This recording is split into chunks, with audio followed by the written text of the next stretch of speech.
गाओ चेंगकोंग ने उन्हें एरिया के एक अच्छे रेस्टोरेंट में डिनर करवाया। गाओ चेंगकोंग ने अपने विजिट का रीजन सीधे तरीके से समझाया। मुझे कमांडर यू से कैप्टन जैंगी के बारे में पहले ही न्यूज मिल गई थी। इक्लिप्स मून के म्यूटेंट्स में कुछ लोग फ्यूचर प्रेडिक्ट कर सकते हैं, जबकि जैंगी दूसरे लोगों के एबिलिटीज को ब्लॉक कर सकते हैं। इसीलिए मैं इस चीज का यूज करके एक बैटल प्लान बनाने का सोच रहा हूँ, क्योंकि मुझे लगा है कि हेवनली गॉड स्क्वाड के इक्लिप्स मून के हाथ डिफीट होने का सबसे बड़ा रीजन ये था कि उनको हमारे सारे एक्शंस पता थे। मैं वही गलती दोबारा नहीं करना चाहता, इसीलिए मैं चाहूंगा कि आप इस एरिया में हमारी मदद करें ऑपरेशन के दौरान। जैंगी ने ये सुनकर सर हिला दिया और कहा, मैं कोई ऐसा म्यूटेंट नहीं हूँ जो अच्छा अटैकर हो। कमांडर ने मुझे टीम लीड करने के लिए चूज किया था, क्योंकि मैं एक स्टीडी इंसान हूँ और मुझे अपोनेंट के प्रोफेसीज ब्लॉक करने का फैक्टर भी है। तो जब हम इक्लिप्स मून से लड़ेंगे, हम आप लोगों पर कॉम्बैट पावर का भरोसा करेंगे। गाओ चेंगकोंग थोड़ा मुस्कुराया। कोऑपरेशन का प्रीमाइस है म्यूचुअल अंडरस्टैंडिंग, और हम एक दूसरे के एबिलिटीज को अच्छे से नहीं समझते। उसने अपना व्हाइट वाइन का ग्लास रखा और कहा, तो चलिए मैं अपनी एबिलिटीज इंट्रोड्यूस करता हूँ। जैंगी की आंखों में सरप्राइज दिखाई दी।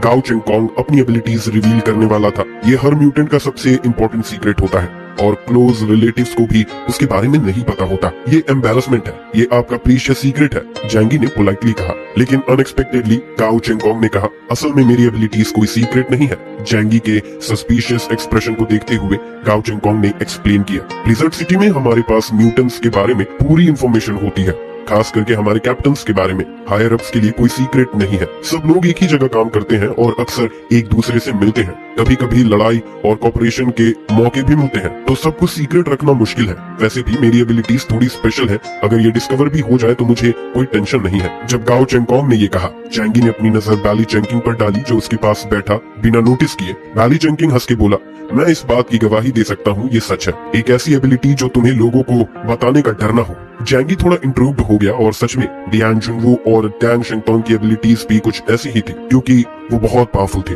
अगर आप उनकी एबिलिटीज के बारे में जाने भी तो उन्हें थोड़ा मुश्किल होता, जब तक आपके पास उस लेवल की एबिलिटी ना हो। मैं तो पूरी तरह से सुन रहा हूँ, जैंगी ने कहा। गाओ चेंगकोंग मुस्कुराया और अपनी एबिलिटीज के बारे में बताया। मेरी एबिलिटी है reincarnation, code name death is reincarnation. हाँ, ये रीइंकार्नेशन स्क्वाड का वर्जन है। मैं जब मर जाता हूँ तो मैं अपनी मौत से पहले किसी भी टाइम पीरियड में रीइंकार्नेट हो सकता हूँ। वैसे टाइम पीरियड का थोड़ा सीक्रेट रखना चाहता हूँ अभी, लेकिन जनरल तौर में मैं मर नहीं सकता, और मैं रीइंकार्नेशन के थ्रू एडवांस में इंफॉर्मेशन कलेक्ट कर सकता हूँ। इससे मैं खुद को डेंजर से बचा सकता हूँ और अपने अपोनेंट्स के बारे में इफेक्टिव इंफॉर्मेशन इकट्ठा कर सकता हूँ। जैंगी ने ये सुन के गहरी सांस ली। ये भी एक ऐसी एबिलिटी वाला यूजर है जो मर नहीं सकता। पहले एक फीनिक्स रेन था, अब ये रीइंकार्नेशन वाली एबिलिटी यूजर आ गया। क्या हो रहा है? आइस एज के शुरुआत से ये अब कैप्टन लेवल के लोग एक मॉन्स्टर के बारे में ही निकल रहे हैं। बैली चेंकिंग ये सुन के अपने आप को रोक नहीं पाया और बोला, तुम भी वैसे ही हो। गाओ चेंगकोंग मुस्कुराया और जैंगी को देखा। मेरी एबिलिटी एक सेंस में दूसरे पार्टी के प्रोफेसीज को सर्कमवेंट कर सकती है। उसने अपना हाथ टेबल पर रखा,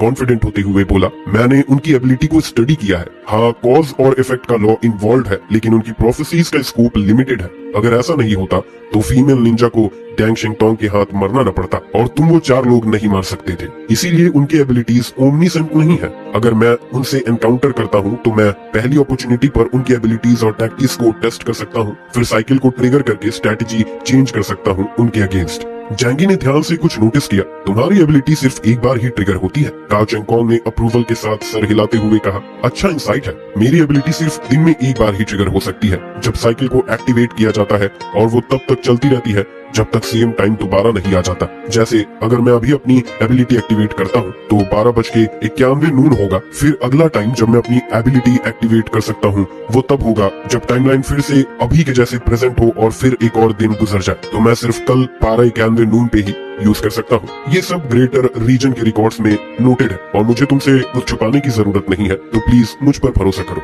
बैली चेंकिंग ने ऐड किया, फिर भी ये बहुत ही परवर्टेड एबिलिटी है, और अब तक बहुत कम लोग हैं जो उसे अपनी एबिलिटीज ट्रिगर करवा पाए हैं। ज्यादातर वो खुद अपनी एबिलिटीज को एक्टिवेट करता है। जैंगी ने समझदारी से सर हिलाते हुए कहा, तो दूसरे शब्दों में तुम्हारी एबिलिटीज यूज ना करते हुए भी तुम खुद भी काफी स्ट्रॉन्ग हो। गाओ चेंगकोंग ने बड़ी मुस्कान के साथ शोल्डर श्रग किए। अगर तुम कैप्टन बनना चाहते हो तो सिर्फ ट्रिक्स पर नहीं, असली स्ट्रेंथ पर भी डिपेंड करना पड़ता है। जैंगी ने अपोजिट में बैठा हुआ गाओ चेंगकोंग को प्यार भरी नजरों से देखा। गाओ चेंगकोंग लंबा और हैंडसम था और बास्केटबॉल प्लेयर की तरह जो नेचुरली सनशाइन और एनर्जेटिक वाइब्स देते हैं, वो आसानी से पॉजिटिव और ऑप्टिमिस्टिक इंप्रेशन देता था। जैंगी चुपके से एक सिप लेता है और फिर कहता है, तो अब मैं अपनी एबिलिटीज के बारे में बताता हूँ। उसने अपनी एबिलिटीज का छोटा सा इंट्रोडक्शन दिया और उसने अपनी खास एबिलिटीज को नहीं बताया। बाकी सब एबिलिटीज के बारे में उसने बताया। इस इंफॉर्मेशन को कंसील करना कोई फायदा नहीं था और रिवरसाउथ डोमेन ने ये काफी टाइम पहले ही कलेक्ट कर लिया था। इससे वो ओपन और ऑनेस्ट इंप्रेशन देता था। लेकिन उसने अपनी सुपरनैचुरल पावर्स के इफेक्ट के बारे में तो बताया,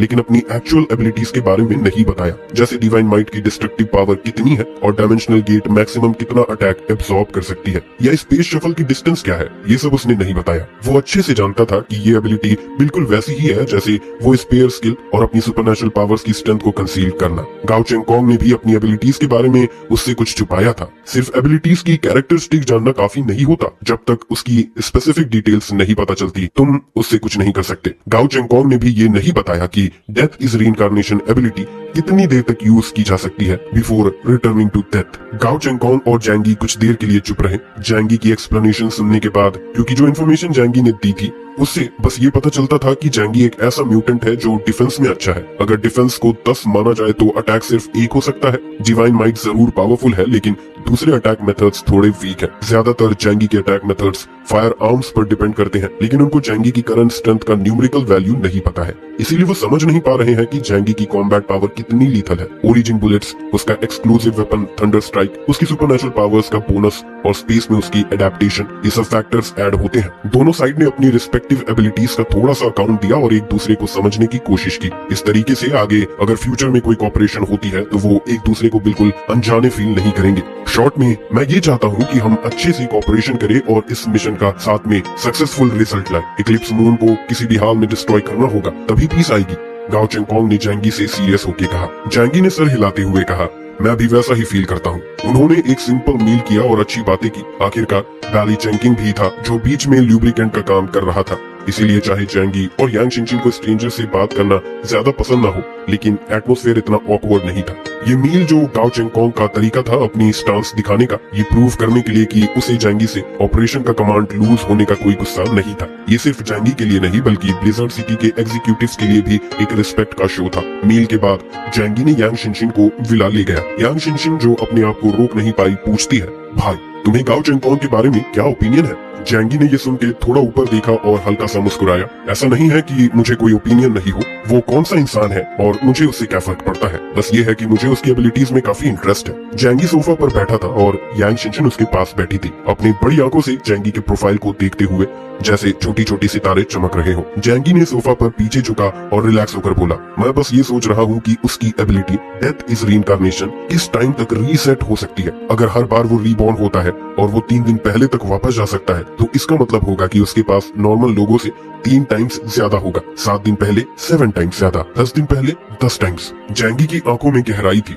अगर ऐसा है तो अगर वो अपनी एबिलिटी को बार बार यूज करता रहे तो उसके पास दूसरों लोगों से ज्यादा टाइम होगा और उसके पास फ्यूचर ट्रेजेक्टरी के बारे में पहले से पता होने की एबिलिटी भी है। इससे वो अपने लिए अनेक चीजें अचीव कर सकता है। अगर बस अपनी स्ट्रेंथ को इम्प्रूव करने के लिए यूज करे तो उसका टैलेंट थोड़ा वीक भी हो, वो फिर भी एक फर्स्ट क्लास मास्टर बन सकता है। जैंगी ने अपने हाथ अपने चेस्ट पर रखते हुए कहा, अगर ये है तो वो अपनी बास्केटबॉल सुपरस्टार की स्ट्रेंथ के साथ भी है, जो ऑर्डिनरी इंसान से काफी ज्यादा बेटर फिजिक रखता है। इसीलिए उसकी टाइम बेंडिंग एबिलिटी उसे इनक्रेडिबल पावर दे सकती है। ये वो चीज थी जो जैंगी को चिंतित कर रही थी। जो कोई भी टाइम के रूल्स को मास्टर कर लेता है वो अनंत संभावनाएं रखता है। उसका ग्रोथ रेट दूसरे लोगों से काफी तेज होता है। जैंगी को अब थोड़ा समझ आ गया था कि गाओ चेंगकोंग कैसे लोएस्ट लेवल से अपनी करंट पोजीशन तक पहुंचा।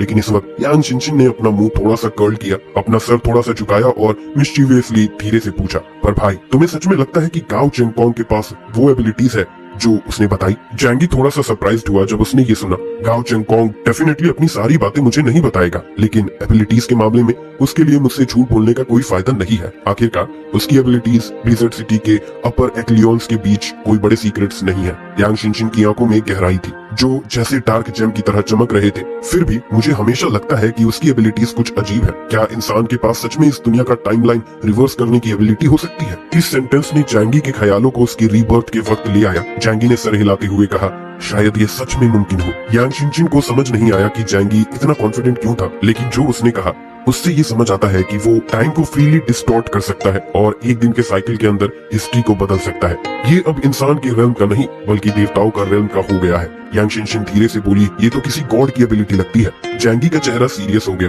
वो काफी देर तक चुप रहा और फिर बोला, शायद उसकी लिमिट सिर्फ डेल्टा लेवल म्यूटेंट तक ना हो, लेकिन कौन जाने। उसने शोल्डर श्रग करते हुए कहा, दूसरे लोगों की सुपरनैचुरल एबिलिटीज की सच्चाई वेरीफाई करना मुश्किल है, खासकर जो टाइम डोमेन से रिलेटेड हो। आखिरकार मैं रीइंकार्नेट कर सकता हूँ, लेकिन तुम नहीं कर सकती हो। यांग शिनशिन ने थोड़ा सोचा और फिर कहा, शायद जैंगी भी कर सकता हो। जैंगी थोड़ा स्माइल किया, हाँ, पर अभी तक मुझे अपनी एबिलिटी के एक्टिवेशन कोड का पता नहीं चल पाया है। मैं खुद को मारकर एक्सपेरिमेंट तो नहीं कर सकता, है ना? वो थोड़ा रेडिकुलस होगा। वैसे भी अभी इस बारे में सोचने की जरूरत नहीं है। मैं तेंगो स्क्वाड का कैप्टन हूँ और मुझे अपने टीम मेंबर से मिलना होगा। मुझे ब्लैक रोप स्क्वाड और हेवनली गॉड स्क्वाड को साथ में ट्रेन करना होगा ताकि जब इक्लिप्स मून दोबारा आए तो हम रेडी हो। जैंगी को रीइंकार्नेशन स्क्वाड के साथ कोई पर्सनल ग्रजेस नहीं थे, इसीलिए उनके साथ ओवरली कॉशियस होने की जरूरत नहीं थी। ज्यादा से ज्यादा जब मिशंस परफॉर्म करेंगे तो वो शायद उससे क्रेडिट के लिए कम्पीट करेंगे। लेकिन जैंगी को एक बात का पूरा यकीन था, इक्लिप्स मून को एलिमिनेट करने के मामले में सबका पॉइंट ऑफ व्यू सेम था। जब जैंगी ये सोच रहा था कैसे ब्लिज़र्ड सिटी के स्क्वाड्स को इंटीग्रेट किया जाए, तभी कुछ मूवमेंट शुरू हुई। 3 दिन बाद डेंग युआनबो ने जैंगी को बुलाया ताकि वो लियांग यू के रिजल्ट्स को देख सके। जैंगी और यांग शिनशिन डैंग मेनोर पहुंचे और लिविंग रूम में इंतजार कर रहे थे। जैंगी का चेहरा काम दिखने की कोशिश कर रहा था, लेकिन वो बार बार दरवाजे की तरफ देख रहा था, जो उसकी नर्वसनेस और एंटिसिपेशन को दिखाता था। लियांग यू कैसी दिख रही होगी, जैंगी ने सोचा। थोड़ा एक्साइटेड और नर्वस था। जल्द ही जैंगी और यांग शिनशिन ने लियांग यू को देखा। वो पहले जैसे ही लग रही थी, अपनी हीरोइक आंखों के साथ, बाल हाई पोनी टेल में टाइट थे और एक व्हाइट पावर सूट पहने हुई थी जो उसकी वेल ट्रेन्ड बॉडी को अच्छे से दिखाता था। ऐसा लगता था कि ज्यादा कुछ नहीं बदला, लेकिन इंसान की नेचर को समझने के लिए कभी कभी हमें अपीयरेंस के पार भी देखना पड़ता है। जैंगी को पता था कि उसके अंदर काफी चेंजेस आए होंगे जो अभी वो समझ नहीं पा रहा था।